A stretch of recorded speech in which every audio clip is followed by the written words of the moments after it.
Hey everyone, welcome back to the channel. Grab your popcorn, because this episode could easily be called Global Economics, the Comedy Special. At this point, watching the US dollar lose its dominance feels less like news, and more like stand-up. Because what's happening right now, it's global, it's dramatic, and it's something Washington, Wall Street, and every US president, past and present, are quietly panicking about. Yes, friends, the move away from the US dollar is no longer a rumor, it's real, and it's accelerating. When we talk about de-dollarization, most people think of the BRICS countries, Russia, China, India, Brazil, South Africa. We've seen Russia sell oil and gas in rubles. We've seen China build alternative payment systems and internationalize the yuan. And we've seen countries across the global south dump US treasuries in favor of gold. But here's the twist. It's not just America's rivals anymore. Even US allies are slowly jumping ship. And that, ladies and gentlemen, is what keeps people like President Trump awake at night.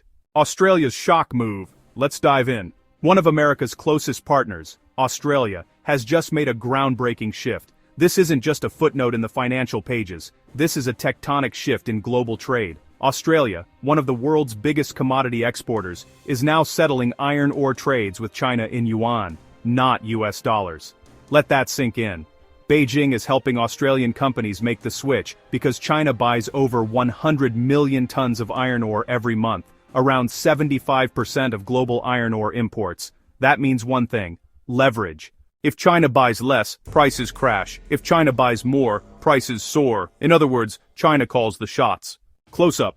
Yuan versus dollar setting today's stakes. The giant Australian miner BHP, Australia's largest company, is now settling 30% of its iron ore sales to China in yuan. That's a $10 billion deal covering nearly 90 million tons of iron ore. Instead of $10 billion worth of US dollars moving from Beijing to Sydney, it's all Chinese yuan. And guess what happens next? BHP will likely reinvest those yuan earnings right back into China, buying more Chinese goods, expanding Chinese partnerships. It's a closed loop that cuts the dollar out entirely. This is a double strike against the US economy. 1. Less global demand for the dollar. 2. More incentive for countries to trade directly in yuan. China just turned its trading partners into participants in its own financial ecosystem, its own version of casino chips, but with real global power. Side-by-side dominoes begin falling. Once this door opens, it never closes. Brazil already trades nearly 30% of its exports to China in yuan. Australia is now following the same path, and it's not just about trade, it's about financing too. Australia's Fortescue Metals Group, another iron ore giant, just secured a $2 billion loan denominated in yuan. Why? Because the terms are almost too good to refuse. Chinese banks like ICBC and the Bank of China underwrote the deal. No collateral, no restrictions, and an incredibly low 3.8% interest rate. If Fortescue had borrowed in US dollars, they'd be paying 5% to 6% at minimum. So tell me, what company in their right mind wouldn't take the cheaper, easier Chinese option? Why everyone's ditching the dollar? Let's unpack why. The US dollar used to be the most stable currency in the world. Now, it's an economic roller coaster. America's debt has exploded. Borrowing costs are rising, and manufacturing has hollowed out. The so-called industrial base that once powered the dollar's strength. It's gone. China, on the other hand, is offering vendor financing, basically saying, "We'll lend you our money if you promise to buy our machines, our tech, and our green energy equipment." And guess what? It's working. Fortescue already handed a $400 million contract to a Chinese supplier, XCMG, for zero-emission equipment. China funds the loan, provides the products, and gets the contracts. A perfect economic loop and a total nightmare for Washington. In Washington, nerves spike as yuan deals spread. Every time a country or company accepts yuan instead of dollars, the US loses a piece of its global dominance. And when the countries doing it are US allies like Australia, that's when the panic sets in. Look at the recent meetings between US and Chinese leaders. Tense smiles, forced handshakes, and nervous glances. Behind the photo ops, everyone knows the truth. Beijing is winning the long game. Meanwhile, in Asia, China is quietly flipping another key US partner, South Korea. Korea is trying to perform the ultimate balancing act, appease Washington on one side, while building deeper ties with Beijing on the other. When the Korean president met Xi Jinping, His gift wasn't jewelry or gold, it was a traditional Go strategy board. The message? We understand the game you're playing, and we respect it. China's response was equally symbolic, gifting cutting-edge tech to a country that already dominates global chip production. That's a subtle, confident way of saying, we're catching up and soon, we might surpass you.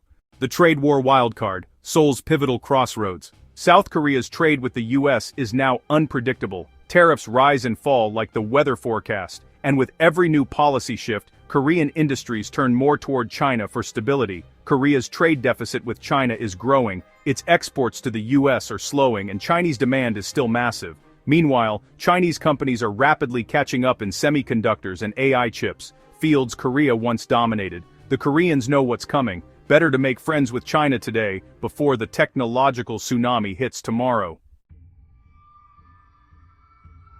Now let's pivot back to Russia. Trump just sanctioned Russia's largest oil producers, threatening any country that continues buying from them. But here's the kicker. China isn't stopping, neither is India. Russia sells oil at an $8.12 discount compared to Brent crude. And that cheap oil is what keeps the Indian economy running smoothly. If India stopped buying Russian oil, inflation would explode, exports would shrink, and dependency on US energy would skyrocket. So what's India doing? Playing the same game as everyone else, balancing, hedging, and ignoring Washington's lectures. According to Reuters, Indian refiners are still buying Russian crude through new middlemen and shell companies. The trade continues through shadow fleets, independent traders, and creative loopholes. You can sanction a country, but you can't sanction demand. And as long as money can be made, someone will find a way to move the barrels. Capital at dusk, the real agenda emerges. So why is the US obsessed with punishing Russia? Sure, Washington says it's about ending the Ukraine war, but let's be honest. There's another motive, selling more US oil. American production just hit a record 13.8 million barrels a day. But here's the problem: if no one buys it, it sits in storage, costing money. By choking off Russian supplies, the US hopes to force countries to buy American barrels instead. It's old-fashioned market manipulation wrapped in the flag of democracy and sanctions. But BRICS isn't falling for it. They'll buy Russian oil, trade in Yuan, and slowly escape the dollar's orbit. And that's the nightmare scenario for Washington. A world where countries don't need American oil, American weapons, or American money. Conclusion: the global order is shifting fast. So, here's where we stand. Australia is trading in Yuan. Brazil already does. India is ignoring sanctions. South Korea is hedging its bets. And Russia has found endless ways to sell its oil. Every step chips away at the US dollar's dominance. Every deal pushes the world closer to a multipolar financial system where the US no longer calls all the shots. The de-dollarization wave isn't a theory anymore. It's happening, it's global, and it's accelerating faster than Washington can respond.